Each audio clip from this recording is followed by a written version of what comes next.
ఈనాటి మన సంభాషణ ముఖ్య అతిథి డాక్టర్ సత్యలక్ష్మి.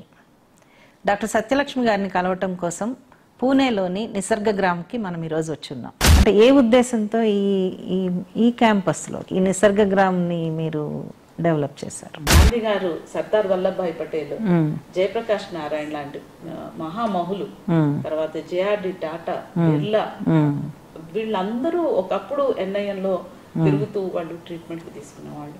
ప్రకృతి వైద్యం మొత్తం కూడా శరీరంలో ఉండే మలినాలను బయటికి ఎట్లా పంపించాలి అనే దాని మీదనే ఆధారపడి ఉంటుంది. శరీరం ఒక సజీవమైన యంత్రం. ఆ సజీవమైన యంత్రం దానంతట అదే పనిచేస్తుంది. దానికి అది రెక్టిఫై చేసుకోగలిగేటటువంటి శక్తి ఉంది. కానీ ఆ శక్తి పనిచేయాలి అని అంటే ఫస్ట్ మలినాలను బయటికి పంపించాలి. మహాత్మా గాంధీ 2 సార్లు 70 ఏళ్ల పైబడ్డ తర్వాత 21 రోజుల ఉపవాసం డాక్టర్ దిన్షా మెహతా సూపర్విజన్ లో చేశారు. ఫ్రీడమ్ స్ట్రగుల్లో ప్రకృతి వైద్యం చాలా పెద్ద భూమిక పాటించింది. ఎన్ఐఏ డైరెక్టర్ గా వచ్చి ఎన్ని సంవత్సరాలు అయింది?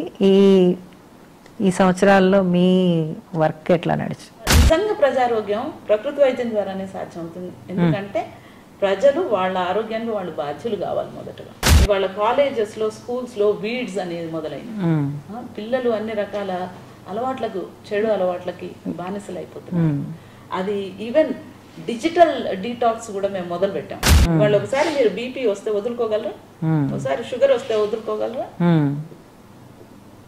ఆర్థరైటిస్ వస్తే వదులుకోగలరా?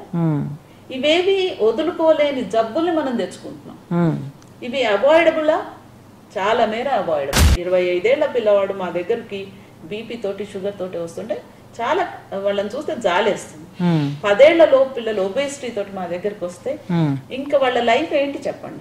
మా అమ్మ నాన్న ఇద్దరు బీపీ షుగర్ వాళ్ళు అయినా కూడా నేను గనక నా లైఫ్ స్టైల్ ని గనక మంచిగా జాగ్రత్తగా ఉంచుకుంటే నన్ను అవేవి ఇబ్బంది పెట్టవు, అవి నాకు రానే రావు అని చెప్తున్నది ఎపిజెనెటిక్స్. జర్మ్ థియరీ నుంచి మొదలైన ప్రకృతి వైద్యం ఇవాళ నాన్ కమ్యూనికబుల్ డిసీజెస్ ని డీల్ చేయడంలో చాలా పెద్ద పాత్ర పోషిస్తున్నది. వెల్నెస్ ఇండస్ట్రీ ఇవాళ పూర్తిగా చాలా పెద్ద ఎత్తున ప్రకృతి వైద్యుల మీద డిపెండ్ అయ్యి ఉన్నది.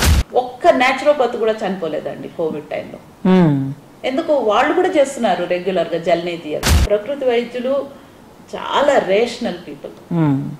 వాళ్ళు వాళ్ళ మీద వాళ్ళు ఎక్స్పెరిమెంట్ చేసుకోకుండా, వాళ్ళు అర్థం చేసుకోకుండా వాళ్ళు ఏది ఎవరికి చెప్పరు.